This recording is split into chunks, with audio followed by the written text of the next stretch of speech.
چې د ایمان د 80 زیاتې شعبې دي. که چیرې یو چاته الله تعالی په دې ټولو شعبو باندې عمل ورکړي نو هغه کامل مؤمن بلل کیږي. په هغې سړي کې ایمان په کامله طریقه بلل کیږي. او که چیرې د انسان د ایمان په شعبو کې کمی، په بعضو شعبو باندې عمل کوي او په بعضو باندې نه کوي، نو خدا نه خواسته چې د هغې په ایمان کې نقصان او کمی نه وي. د ایمان د ټولو څه اوله شعبه پیغمبر علیه الصلاة والسلام دا بیان کړې ده چې انسان به د لا اله الا الله د کلمې اقرار لري، د لا اله الا الله د کلمې تصدیق به لري، په خوله به د لا اله الا الله کلمه وایي. دا ایکوی لږ ورکمه که برابر کوي. په خوله باندې د لا اله الا الله د کلمې اقرار او په زړه کې د لا اله الا الله د کلمې تصدیق. او په ایمان کې د ټولو څخه کښته شعبه دا ده چې سړی پر یو لار باندې رواني، پر یو ګذرګاه باندې سړی قدمونه ایږدي. که چیرې په هغه لاره کې داسې شی چې یو مسلمان ته د هغې د خطرې رسېدلو اندېښنه وي، یا په لاره کې ازغی پروت دی، یا په لاره کې کاڼه او ډبره پرته ده، یا په لاره کې یو بل ضرر رسونکی شی پروت دی، په کار دا دی چې مسلمان هغې د لارې څخه لرې کړي چې بل مسلمان پر دې لاره باندې تېرېږي هغې ته تکلیف نه وي. دا هم د عبادت او د ایمان یو شعبه ده او په سړي کې به دا شعبه هم پکښي.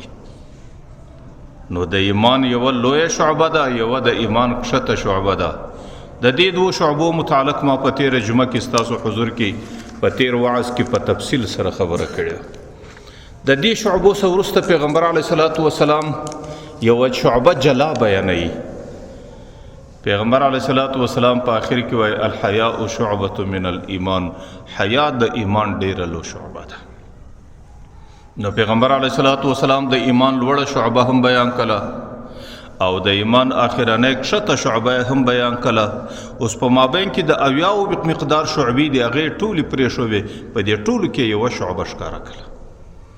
هغه شعبه دا ده چې حیا د ایمان دا ډیره لویه شعبه ده چې په کومه معاشره کې حیا وي، د هغې نوجوان حیادار وي، د هغې زنانه حیادار وي، د هغې بوډا حیادار وي، د هغې ځوان حیادار وي، هغه معاشره به الله تعالی د هر قسم هلاکت څخه ساتي.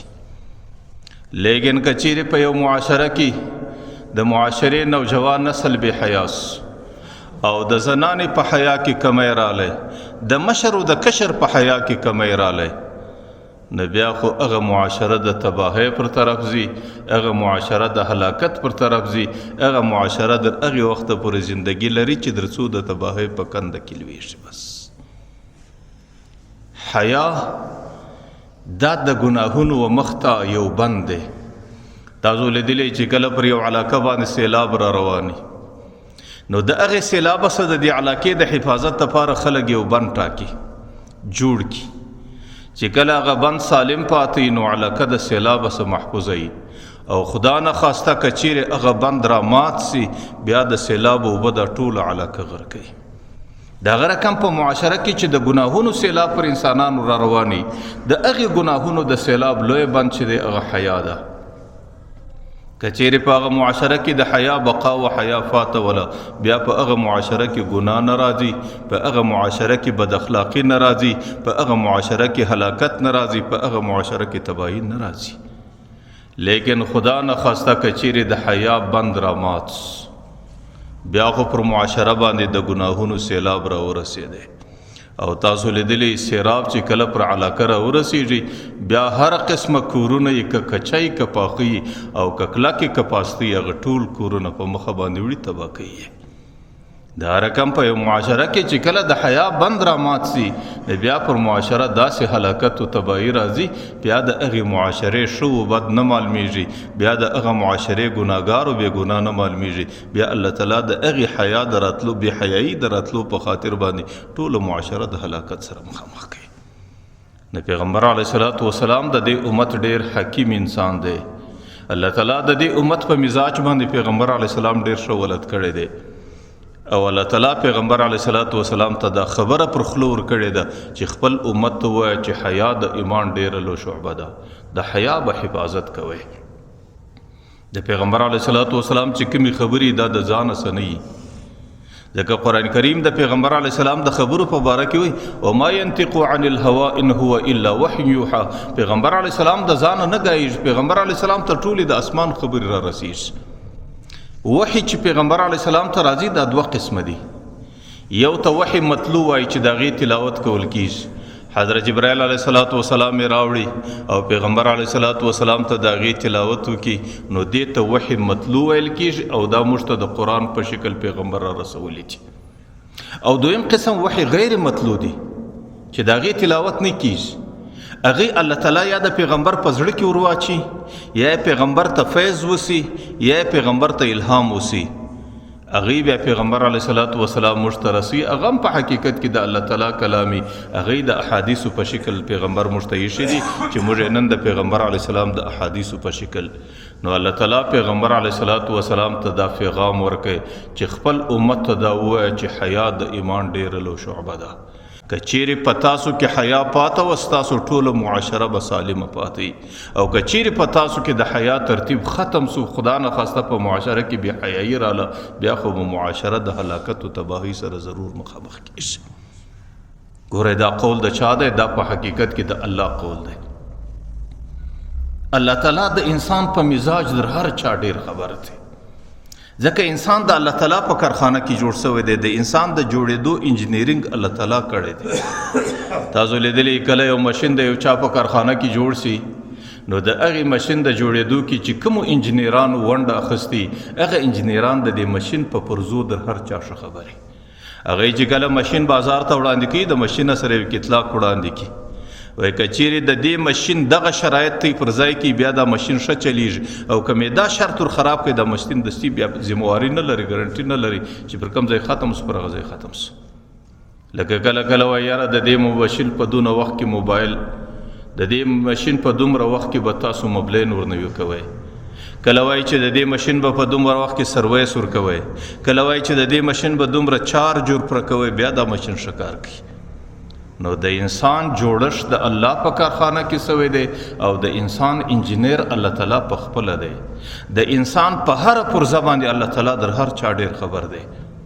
چې کله انسان د معاشره تفیض سو، نو الله تعالی د پیغمبر په خوله باندې دا خبر ورسره واستوله چې د انسان که سلامتیا غواړئ، په دې معاشره کې که سکون غواړئ، په دې معاشره کې که برکت غواړئ، او په دې معاشره کې که ښه زندگی غواړئ، نو بیا به تاسو زندگی په حیا کې تیروئ. ځکه دا ستاسو د ایمان ډېره لو شعبه ده. ستاسو زنانه به حیادارئ، ستاسو بچی به حیادارئ، ستاسو د کور غم و خوشحالي به په حیا کې تیریږي. او خدا نه خواسته که چیرې دغه حیا ستاسو د معاشرې څه ووتله، ستاسو بچی بې حیا سو، ستاسو زنانه څه حیا ختمه سوه، او ستاسو د کور غم و شادي په هغې کې د حیا ترتیبونه کم سلو، بیا خو دا معاشره د خپله شر ته لرې سوله. بیا الله تعالی د دې معاشرې ګارنټي نه اخلي. الله تعالی وایي چې دا معاشره پر کوم ځای تباه سوه، پر کوم ځای هلاکه سوله، بیا به په دې معاشره کې زندگی پریشان وي، بې برکتي به په دې معاشره کې، بارانونه به پر دې معاشره باندې بندي، د رس دروازې به پر دې معاشره باندې بندي، قتلونه به په دې معاشره کې راځي، غلاوې به په دې معاشره کې راځي، او یو د بل سره دښمنۍ او مدعاوې به په دې معاشره کې راځي. دا هلته چې معاشرې حیا د لاسه ورکړه. ځکه پیغمبر علیه السلام وایي الحیاء شعبة من الایمان، حیا د ایمان ډېره لو شعبه ده. حضرت عایشه مبارکه د پیغمبر علیه السلام یو حدیث را نقل کوي. پیغمبر علیه السلام مسجد نبوي کې صحابه ور باندې راټول دي. پیغمبر علیه السلام یو خبر ورته کوي، ورته یې خلکو د الله تعالی څخه حیا وکړئ. صحابه ورته د الله رسول الحمدلله موږ پر الله ایمان لرو، موږ د الله څخه حیا لرو. پیغمبر علیه السلام ورته نه، د الله څخه داسې حیا وکړئ چې څنګه د الله حق دی، د الله څخه په حقه طریقه باندې حیا وکړئ. وروسته پیغمبر علیه السلام وایي چې کم سړی د الله څخه حیا په حقه طریقه کوي، هغه به د څلورو خبرو خیال ضرور ساتي. د هغې په زندگی کې به د څلورو خبرو فکر وي. یوه خبره به د هغې په زندگی کې دا وي چې هغې به د خپل سر حفاظت لري، هغې به چې د سره سره کم اندامونه تړلي دي، خوله تړلې ده، غوږ تړلی دی، سترګې تړلې دي، د دې حفاظت به کوي. او هغې به د خپل نس حفاظت لري. دویمه خبره، او د نس سره چې کوم اندامونه تړل دي هغه به د دې حفاظت لري. او دریم، یوه شپه به داسې نور باندې تیریږي چې دی به د خپل مرګ فکر نه لري. او څلورم، دی به د خپل قبر د زړوالي، د خپل قبر د چنجو او د خپل قبر د خاري کېدو د دې فکر به د ده سره ورسره وي. نو په دې شکل به بیا دی زندگی تیری او د ده زندگی به بیا د الله څخه حیاداره زندگی بلل کېږي. علماو لیکلي دي چې د سر حفاظت څه مطلب، سر به د الله تعالی څخه بغیر او بل چاته نه کږئ، ځکه دا سر په ټولو بدن کې اشرف اندام دی.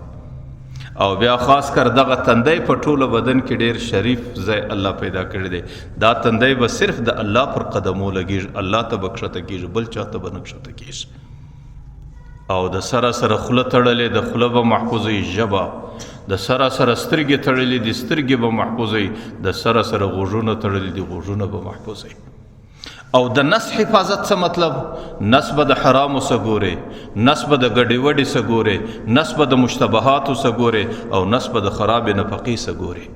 او د نس سره چې کوم اندامونه تړلې دي، د انسان شرمګاه ده، د انسان فرج دی، د خپلې شرمګاه او د فرج حفاظت وکړي. نو دا بیا د نس حفاظت دی چې کله د دغه حفاظتونه وکړو نو د هغې څه وروسته ته په معاشره کې حیاداره انسان بلل کېږي. او دا داسې حیا ده چې د الله حق څنګه جوړېږي دغه رقم حیا ده. پیغمبر علیه الصلاة والسلام یو حدیث را نقل کوي، اذا فاتک الحیاء فافعل ما شئت. چې کله د معاشرې د انسانانو څخه حیا ختمه سي، بیا چې د معاشرې انسانان څه غواړي هغه به کوي. او د دې حدیث الفاظ په بعضو حدیثو کې امام ابو داود په دې شکل باندې راخسته دی او امام بخاری په دې شکل راخسته دی، اذا لم تستحی فافعل ما شئت. چې کله حیا نه کوي بیا په معاشره کې چې څه کوي هغه کوه. زه دا وایم دا حیا د انسان پر زندگی الله یو بریک لګولی دی. تاسو ګوره یو سړی د موټرواني کوي او چې کله موټر د یو ځای سره رواني او پر کښته باندې شوه کېږي، که هغه سړی د دې موټر د بریک استعمال کوي او برک ورسره تکیه کوي، چې کله د کډې ځای رالی، چې کله خراب ځای رالی، چې کله د لوېدو ځای رالی، دی د بریک څه کار اخلي، بیا دی په سلامتیا در منزله ځان رسولی شي. او که دا اسې موټر را خطا کړی، نه د کډې ځای ګوري، نه د هلاکتو د ایله کېدو ځای ګوري، او نه بیرک لپښه وروړي او نه بیرک راګرځي، بیا چې په کومه کنده کې تباس ولته تباس. د انسان زندگی دام یو موټر دی را روان دی، یو منزل د انسان رسی، او پر دې منزل کې د انسان پر زندگی الله تعالی حیا بیو برک ایښی دی. چې کله د حرامو ځای رالی بیرک بنسي، چې کله د سترګو خرابي راله نو بیرک بنسي، چې کله په مجلس کې د غیبت ځای رالی بیرک له به پښه وروړې، چې کله د حرام نفقې ځای رالی بیرک له به پښه وروړې. نو دا د انسان د زندګۍ یو لوی بیرک دی. که انسان په زندگی کې د بیرک څه کار اخلي، بیا انسان خپله زندگی په ښه طریقه منزل ته رسولی شي. او چې کله د انسان په زندگی کې د بیرک څه لحاظ او خیال نه وي، بیا چې انسان په کوم ځای کې تباس و هلته به تباه کېږي. د پیغمبر علیه الصلاة والسلام وایي اذا لم تستحی فافعل ما شئت. چې کله حیا در څخه ختم سو، بیا په انسان چې په معاشره کې څه کوي هغه به کوي. د دغه جملې په وجه زموږ د بزرګانو په زندگی کې ډېر ښه انقلاب راغلی دی. بعضې خلکو د دې څه ډېر لوی عبرت اخیستی دی. زموږ په دې معاشره کې یو بزرګ دی، حضرت عبدالله ابن مسلمه کعنبی. چې کله طالبان دوره حدیث کوي او مولیان کیږي، نو د هغې چې کوم صحیحه شپږ کتابونه د احادیثو صحیح کتابونه دي، د هغې چې څومره مصنفین دي هغه اکثره د دغه بزرګ شاګردان دي. بیا خاص کر په محدثینو کې امام ابو داود رحمه الله ډېر غټ محدث دی. هغې پر هر ځای د پیغمبر علیه الصلاة والسلام دغه حدیث د دغه محدث سره نقل کوي. هر ځای حدثنا القعنبي حدثنا القعنبي. امام کعنبي ما ته دا خبر را رسولی د زما استاز دی او ما ته دا خبر را رسولی دی. حضرت عبدالله ابن مسلمه القعنبي په باره کې راځي، په ابتدا کې داسې آزاد سړی دی، په ابتدا کې په طبیعت کې پابندي نه لري، آزاد د زندگی تیروي. او تاسو په هر معاشره کې لیدلی دي بعضې خلک آزاد زندگی لري، لکه زموږ او ستاسو په اصطلاح کې هغوی د بدمعاشۍ او د بدمعاشه زندگی تیروي. زموږ په دې ښارو کې داسې ډېر خلک شته چې هغې د اخلاقو سم خلاص دي، هغې پر مسلمان باندې د زړه سوځلو سم خلاص دي، هغې د مسلمان سره د ښو سلوک کولو سم خلاص دي، هغې د خپلې بد اخلاقۍ په ترتیب کې ژوند تېروي. کله مسلمان ته بده وینا کړې، کله مسلمان ته بده خبره کړې، کله د مسلمان سره ظلم کړی، کله مسلمان ټکولی، او د خپلې بدمعاشۍ دپاره تاسو به دې ښار کې وینئ چا په ځان توپکان پسې کړي، چا په ځان باندې موټران پسې کړي، د چا تورې چښي دي او څوک څه کوي څوک څه کوي، صرف په دې خاطر باندې چې دی یو اخلاقو څخه خلاص انسان دی او په دې معاشره کې پر انسانانو باندې تجاوز دی په دغه شکل باندې کوي. بیا د یو بد اخلاقۍ مرکز لري چې په دې ټوله معاشره کې کوم بد اخلاق پیدا کیږي هغه د ځان ورسي، او بیا د هغه محفل آزاد دي، که شراب خوري، که کباب خوري، که بد اخلاقي کوي، که هر قسم نافرمانی کوي، د خپل زندگی په ازادي کې تیری. دا په هر معاشره کې شته. حضرت عبدالله ابن مسلح الکعنوی رحمه الله په ابتدا کې دغه رقم سړی دی. یو ورځ په یو باغ کې د خپلو دوستانو سره لګیا دی، ګف دی او مجلس دی او ازادي ده، او پای کې د شراب او د کبابو محفل روان دی او دی د ټولو مجلس مشر دی. د باغ مخ ته یو مشهور محدث دی، امام شعبه ابن حجاج، بوډا سړی دی، هغې خپل د حدیثو درس روان دی، د هغې بېشماره شاګردان دي، هغې په انتظار دي، استازو روان دی، او سپین ږیری محدث او په علاقه کې منل سوی انسان دی. د دې خپل مجلس څخه عبدالله ابن مسلمه را وغورځېدی په دې خاطر چې دغه بزرګ ته یو تکلیف ور ورسوي، پر دې بزرګ یو مسخره وکړي او د خپل مجلس پر هغې باندې وخندوي. چې کله به منډه ورله رالی، برایه دغه بزرګ د اوښ مهار ونیوی، برایه وګرځوی، مرا ورته یا شعبه حدثني حدیثا، ما ته یو حدیث ووایه. دا د محدثینو یو طریقه ده، وایي ما ته یو حدیث ووایه. دی په دې کې مقصد ګفه ده، مذاق دی، مسخرې دي.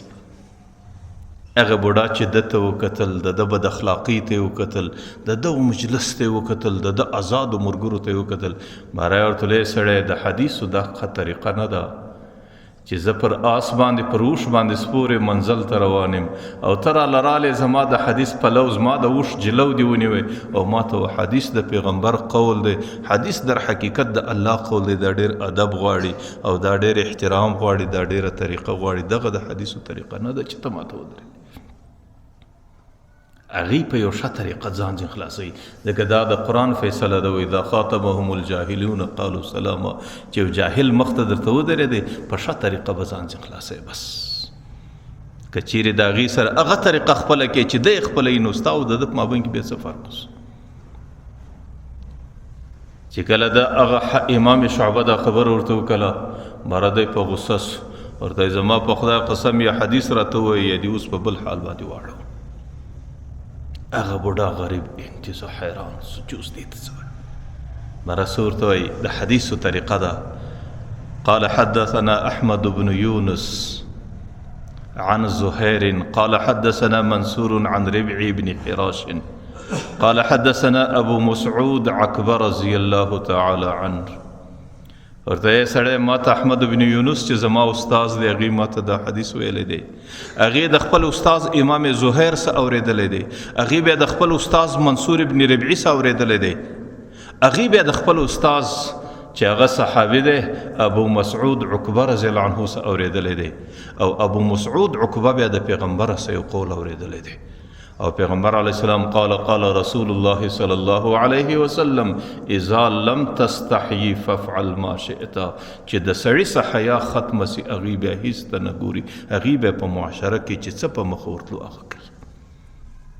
امام شعبه د بخاري شریف دغه حدیث ورته پیش کړي، امام بخاري دا حدیث را نقل کړی دی. د حدیث مضمون عنوان دا دی چې سړی بې حیا سي، چې د سړي څه حیا ختمه سي، او چې د سړي د مزاج څخه حیا ووتله، هغې چې په معاشره کې کومه بې حیایي کوي او کومه بې ترتیبي کوي، کومه بد اخلاقي کوي، هغه ټولې کولی شي.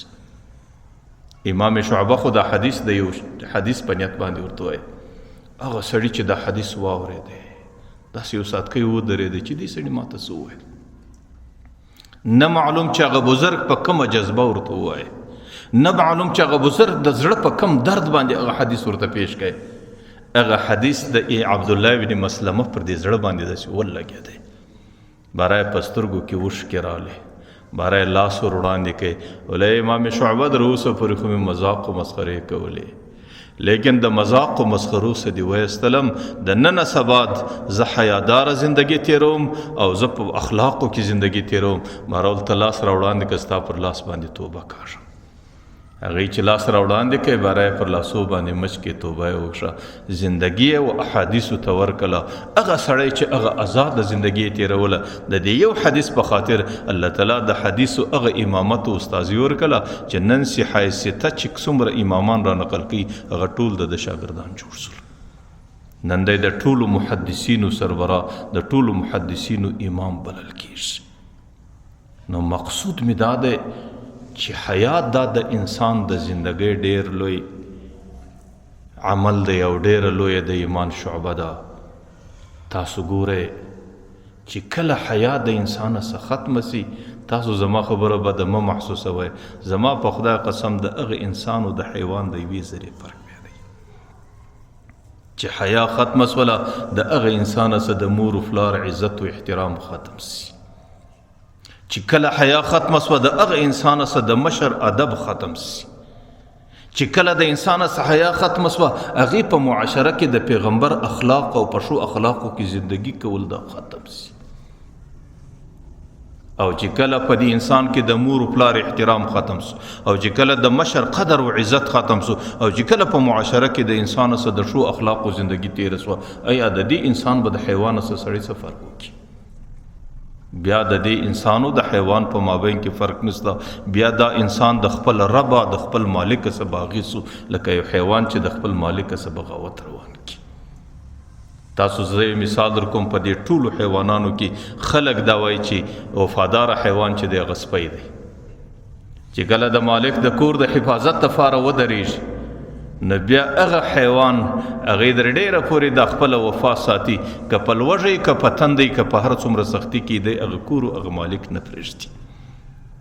لیکن چې کله هغه حیوان هغې باندې د شهوت زمانه راسي او د هغې سترګې د شهوت په خاطر باندې پټې سي، بیا تاسو لیدلی چې په کم کونج کې د یو بدبویه حیوان پیدا کړي، دی په هغې پسې ځي، هم مالک پرېږدي، هم د مالک کور پرېږدي، هم د مالک سره وفا پرېږدي، بیا دی هلته ګرځي.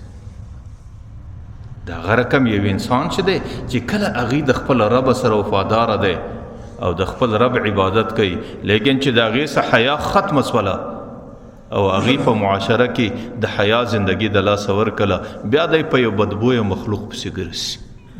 او چې په کوم ځای کې بدبویه مخلوق پیدا کړي، بیا دی د هغه سره زندگی تېروي، بیا نه د دی پلار پیژني، نه د پلار خدمت پیژني، بیا دی نه مشر پیژني، نه د مشر احترام پیژني، بیا دی نه اخلاق پیژني، نه په معاشره کې ښه اخلاقي زندگی کولی شي.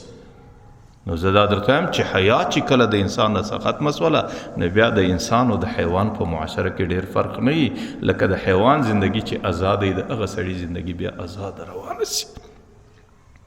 ځکه پیغمبر علیه الصلاۃ والسلام وایي اذا لم تستحي فافعل ما شئت، چې کله د انسان څخه حیا ختمه سوله، هغه انسان چې څه کوي هغه وکړي. زه تاسو ته یوه خبره کوم، حیا څه ته وایي؟ حیا دا د انسان په مزاج، د انسان په طبیعت کې یو صفت دی الله تعالی پیدا کی، چې هغې د نامناسب کار د کولو څخه په انسان کې قبض راځي، په انسان کې نفس تنګي راځي، په انسان کې دل تنګي راځي، زړه یې تنګ سي. چې کله د انسان سره نامناسب عمل وسي، په سترګو غلط نظر ځینې وسي، چې د انسان سره په ژبه باندې بده خبره وسي، چې د انسان سره په غوږ باندې سروزونو غلط شان واورېدل سي، یا د انسان سره په زندگی کې د یو چا سره شر و ښکنځل وسي، د هغې د کولو په خاطر د انسان دا زړه داسې بند سي، دا زړه پریشان سي، دا زړه نفس تنګ سي. دغه صفت چې د انسان په زړه کې د نامناسب کار په خاطر باندې نفس تنګي پیدا کوي، دغه صفت ته زموږ په معاشره کې حیا ویل کېږي. او دا هغه شی دی چې د انسان څخه انسان جوړوي، او دا هغه شی دی چې د انسان او د حیوان په مابین کې امتیاز او فرق پیدا کوي او دا هغه شی دی چې د دې په نسبتو باندې انسان د انسانانو د صفه سوزي په حیوانانو کې داخلي شي. لکه حیوان چې هر نامناسبه کار وکړي حیوان پریشانه کیږي، نو بیا انسان چې هغه صفت ته ورسېدی نو انسان هم په نامناسبه کار باندې نه پریشانه کیږي، بیا صرف رنګ د انسان په حقیقت کې هغه سړی انسان حیوانیت ته ورسیږي.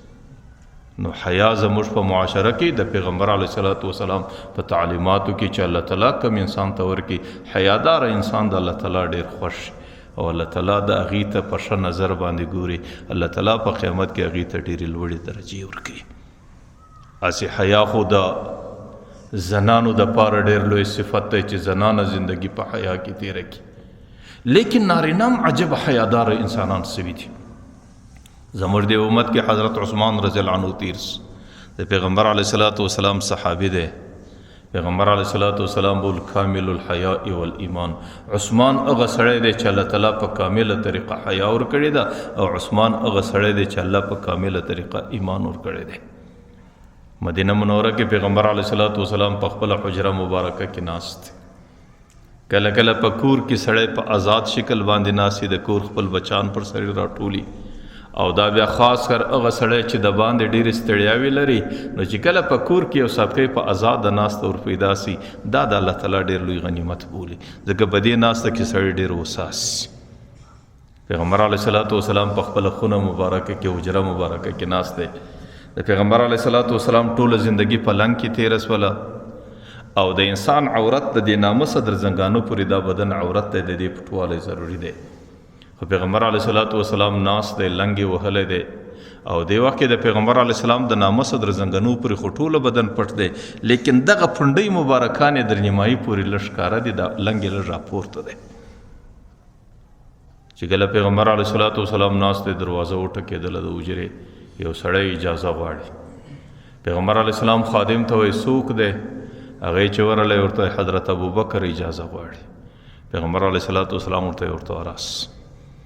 چې کله حضرت ابوبکر علیه السلام کلام یې وکړی د حجرې په یو کونج کې کښېناستی نو حضرت ابوبکر رضی الله عنه په راست راتګ باندې پیغمبر په خپله ناسته کې یوه ذره بدلون نه وکړي. د هغې څه وروسته دویم ځل دروازه وټکېده، پیغمبر علیه السلام ورته تاسو وګورئ څوک دی؟ ورته حضرت عمر رضی الله عنه دی. پیغمبر علیه السلام ورته راس.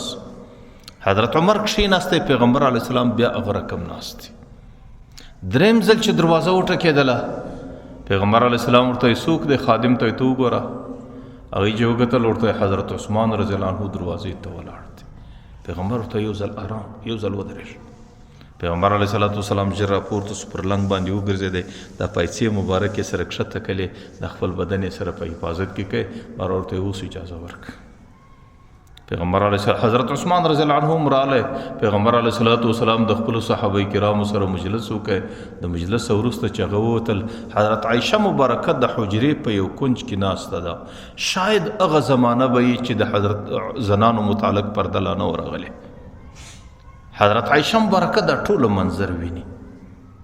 چې کله صحابه ووتو پیغمبر علیه السلام څه دستي پوښتنه کوي، ورته یې د الله رسوله چې کله ابوبکر غوندې انسان رالی تا په خپله ناسته کې بدلون نه وکړي، چې کله عمر غوندې انسان رالی تا په خپله ناسته کې بدلون نه وکړي، لیکن چې عثمان رالی تا په خپله ناسته کې څنګه بدلون وکړي؟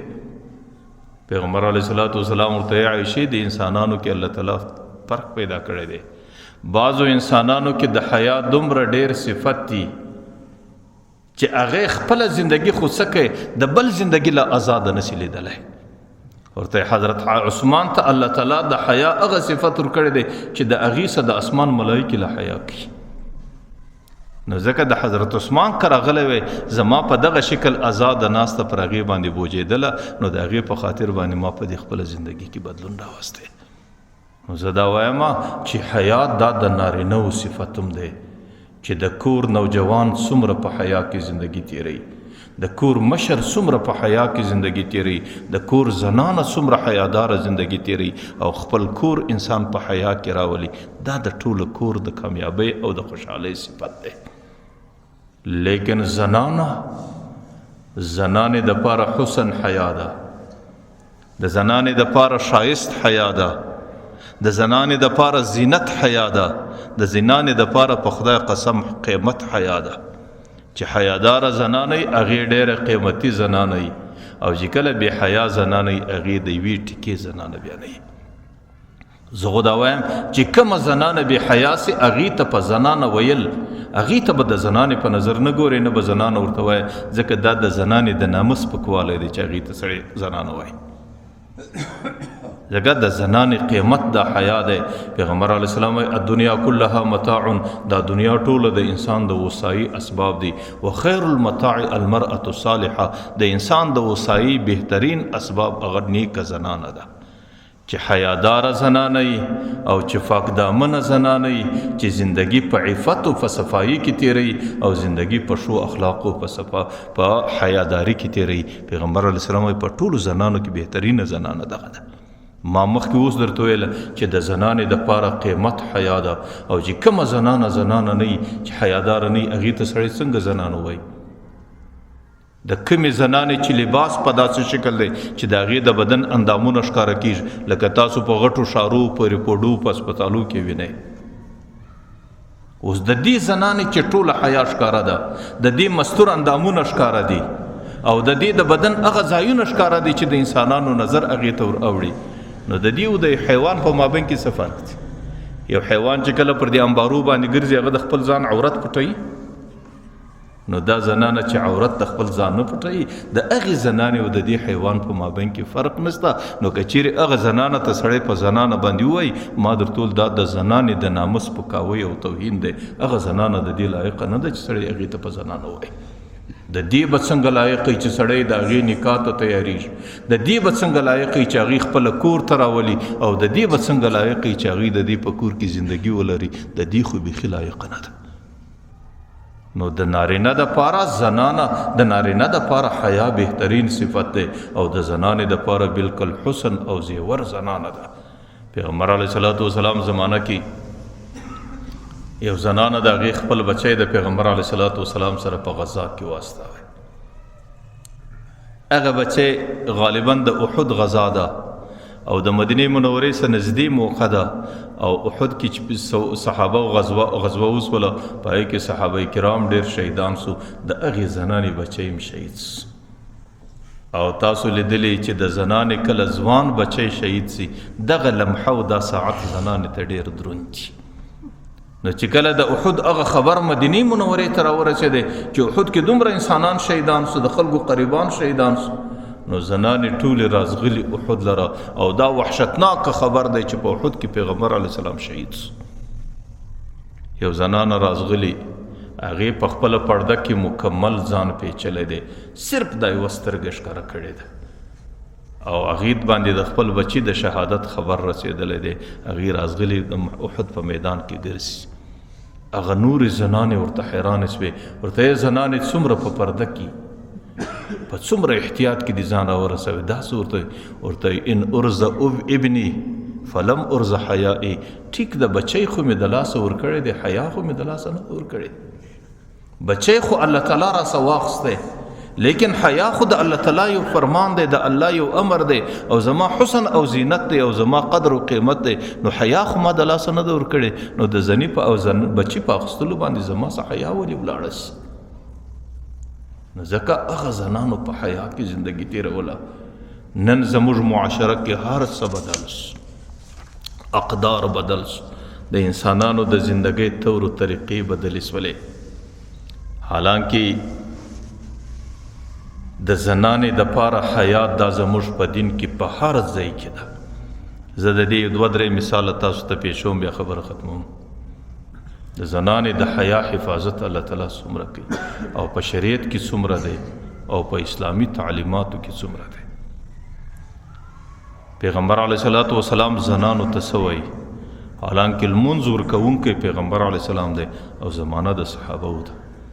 پیغمبر علیه السلام د زنانو د حیا د حفاظت په خاطر ورته یې زنانو چې تاسو په مسجد کې په ما پسې لمونځ کوئ در دې ډېر ثواب دا لري چې دا لمونځ تاسو په کور کې کوئ. ورته په کور کې چې تاسو په غولي کې لمونځ کوئ در دې ډېر ثواب لري چې تاسو په برنډه کې کوئ. او په برنډه کې د لمانځه کولو ډیر ثواب دا ډیر ثواب د دې دی چې تاسو لمونځ په خونه کې کوئ او د خونې په غولي کې تاسو د پاره ډیر ثواب دا دی چې تاسو د خونې په یو کونج کې په پرده ځای کې په پټ ځای کې کوئ. اوس تاسو ګورئ په دا پټ ځای کې ولې پیغمبر علیه الصلاۃ والسلام د دې دپاره وذلک استر لها دا د زنانې ستر دی دا د زنانې فرده ده او په دې کې د زنانې د حیا حفاظت دی. زموږ په دین کې چې لمونځ سړی کوي د نارینه دپاره د رکوع شکل دا دی چې دی رکوع له ولاړی دا زنګنونه باندې به زور کوي چې پرس شي داسې، لیکن د زنانې د لمانځه طریقه دا د پر زنګنو به زور نه کوي چې دا زنګنونه پرس شي داسې، د هغې زنګنونه به دی لږ کاږي. وذلک استر لها ځکه دا د زنانې دپاره ستر او پرده او حیا ده. موږ چې کله سجده کوو زموږ د نارینهو دپاره د سجدې طریقه دا ده چې دغه بازوګان او دا سینه دا به زله جلا کوو، دا بازوګان به پورته کوو او نس به د دې زنګنو څخه جلا کوو او نس به زنګنونه به جګ درو پر نس به پر زنګنو باندې نه ایږدو.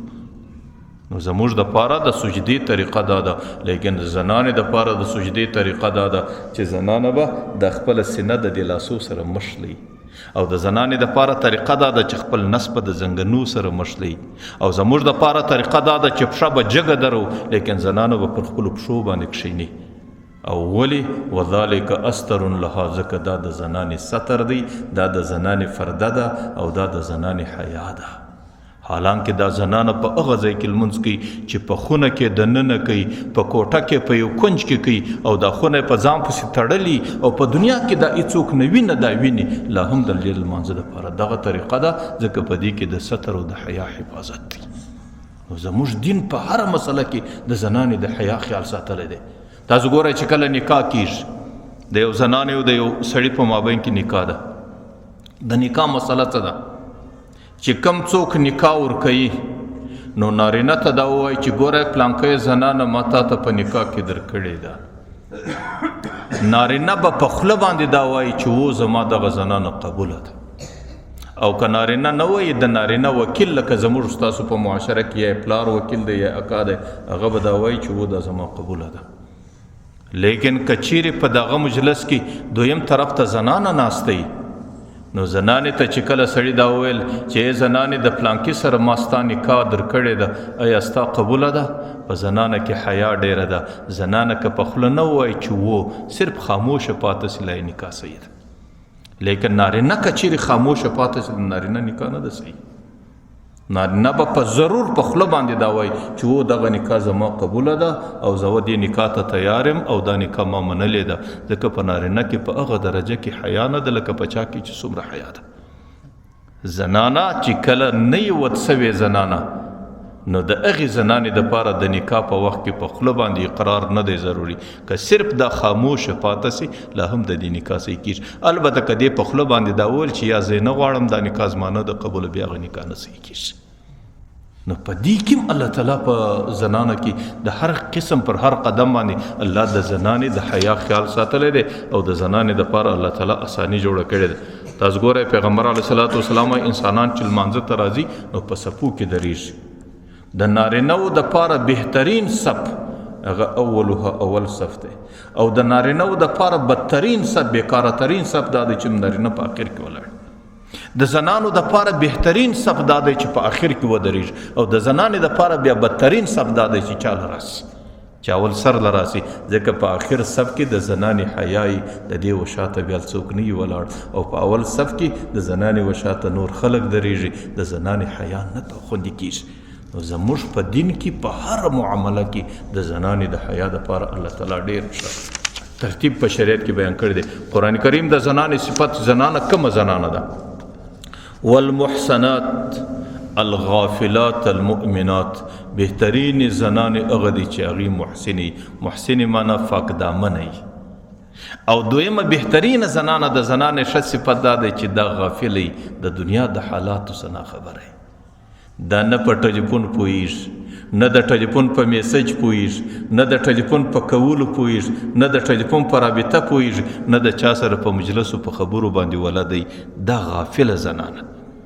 حالانکه په نارینه کې غفلت معنا نه خبرتیا، په نارینه کې دا عیب دی چې نارینه نه خبره لیکن د زنانې دپاره الله تعالی دا حسن بیانوي، دا د زنانې ښایست دی، دا د زنانې کمال دی، دا د زنانې پاکوالی دی، او دا د زنانې ښه زندگی ده چې دا څومره په معاشره کې ناخبره زندگی کوي او نه د حالاتو څه خبره وي، نه د ټلیفونو د میسجانو څه خبره وي.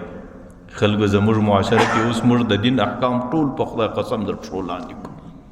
په دې غټو په دې څو زندګیو مو خوشحاله کېږي چې موږ د دې ښار کې اوسېږو او دلته ګرده خلک پښتانه دي او ګرده خلک حیاداره دي او د ګردو خلکو زنانې په کنټرول کې دي.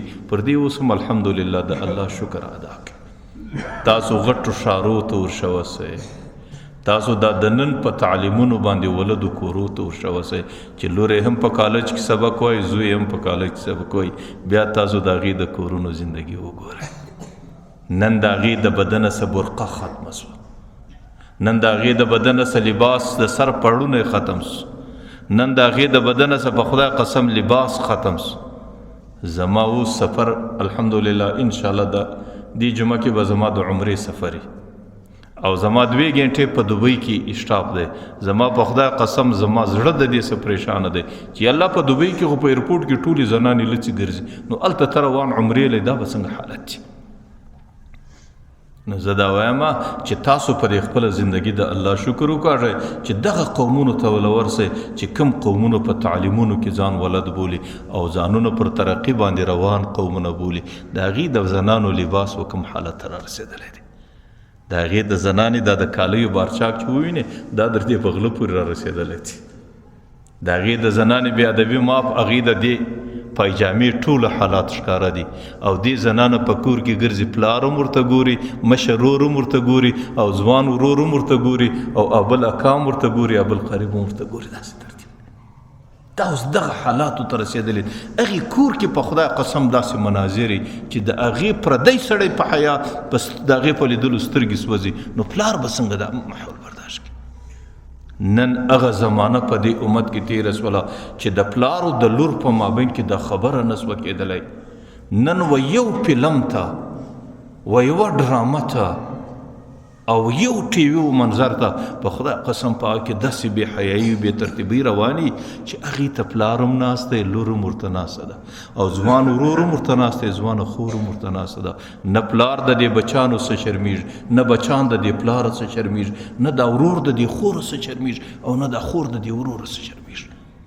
نن چې هغه ظالم چې د ټوله کور د ستورو سپین مالک دی چې هغې ته وایه ته خو مسلمان یې، د مسلمان تاریخ لږ وګوره، د دین تعلیمات ته وګوره، ستا کور و کوم حال ته رسېدلی دی. دی به څه درته وایي پرېږده دا بچان دي، وایي دا اوس پر ترقي باندې روانه ده، زما لور په تعلیم کې ترقي کوي.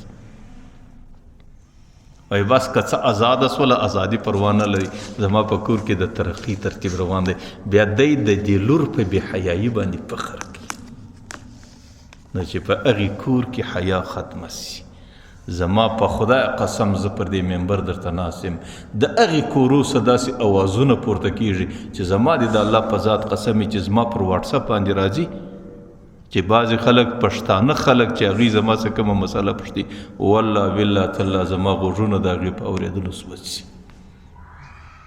چې د هغې د کورو کوم حال ته ماحول رسېدلی دی او د هغې تعویضونه د چیش د غواړي او هغې دم و درود و دعاګانې د چیش دپاره غواړي چې د خاوند مې د خپلې لوره څه نظر واوړي، د ورور مې د خپله خوره څه نظر واوړي.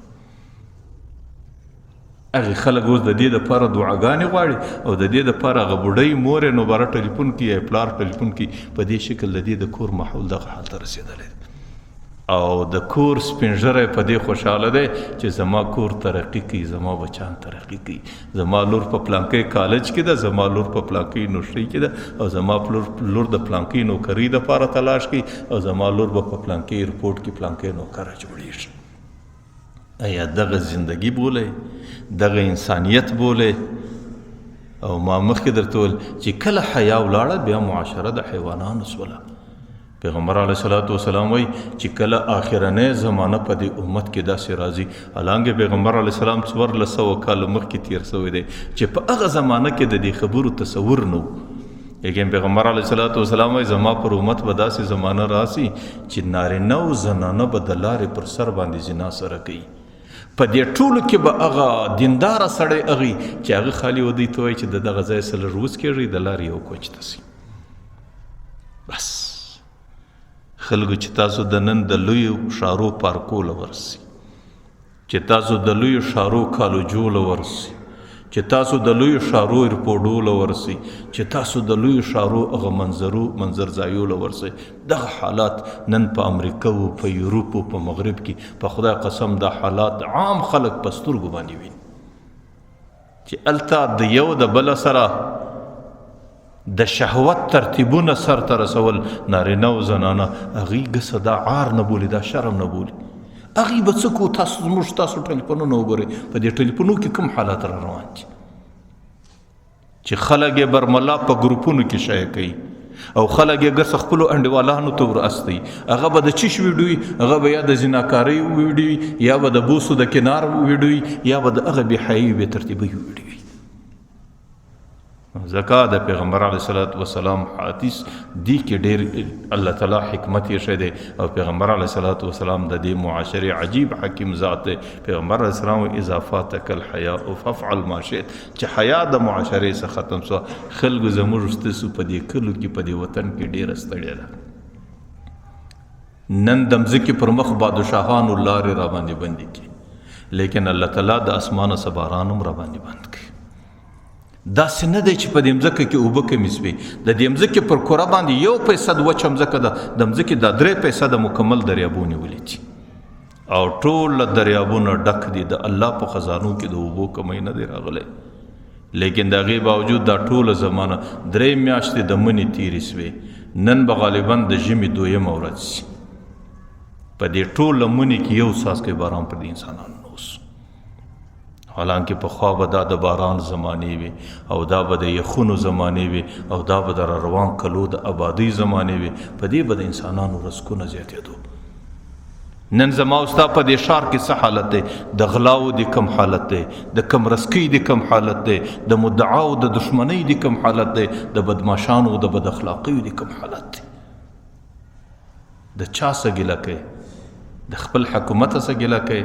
حکومت په دې کې 1000 ګرم نه دی، ځکه دا حکومت په خپل اختیار نه دی راغلی. د دې حکومت فیصله په اسمانو کې سوې ده چې کله زما او ستا عمل دلته بیکاره سو، الله تعالی په اسمانو کې زما او ستا د عمل مطابق د حاکمان چې زما او ستا پر سر باندې اوس ناست دي، الله ته فیصله وکړه چې د دې معاشرې سره اوس دغه رقم حاکمان مناسب دي، د دې معاشرې سره دغه رقم وچکلي مناسب ده، او دغه معاشره چې په دونه ستړو کې اخته دا معاشره په دغه شکل.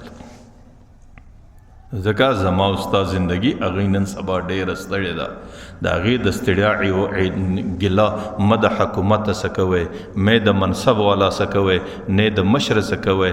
د ټولو څه مخکې په الله قسم د دې خپله زړه څه ګیله وکړئ، د دې خپله ځانه څه ګیله وکړئ. دا خو به هغه ښه کورونه، دا خو به هغه دینداره کورونه چې کله زما او ستا په دې محله کې د خلکو واده بیا ټوله شپه څنګه تېرېږي، بیا سروزونه دي، بیا د ښځو اتڼونه دي، بیا د ښځو هغه بیکاره اوازونه دي، او په ټوله محله کې هر سړی کوشش دا کوي چې زه د محلې خلکو ته په کوم شکل تکلیف ور ورسوم، ولې زما خوشحالي ده. بیا دی و دې ته انتظار دی چې ته وده د خلکو بچان په خوب باندې کښېوسي. بیا د شپې ټکهاری دی، کله ماشومان راکښېني هغه چیغې وي، کله ژاړي، کله بوډاګانې، کله څوک خوب نشي کولی، آرام نشي کولی. ایا دا اوس د مسلمانانو یو همسایه‌توب دی؟ دغه همسایه‌توب خو چې هغه خلک چې د الله وجود نه مني په خدای قسم کوي هغه خلک سره وکړي. لکه ما او تا چې مسلمانان هم ځان بولو او د پیغمبر د شفاعت امیدواران هم ځان بولو او د پیغمبر امتیان هم ځان بولو، نو چې ما او تا زندگی و دغه حال ته کله، نو په دغه حالاتو به انتظار هم کوو چې اوس را باندې ځي.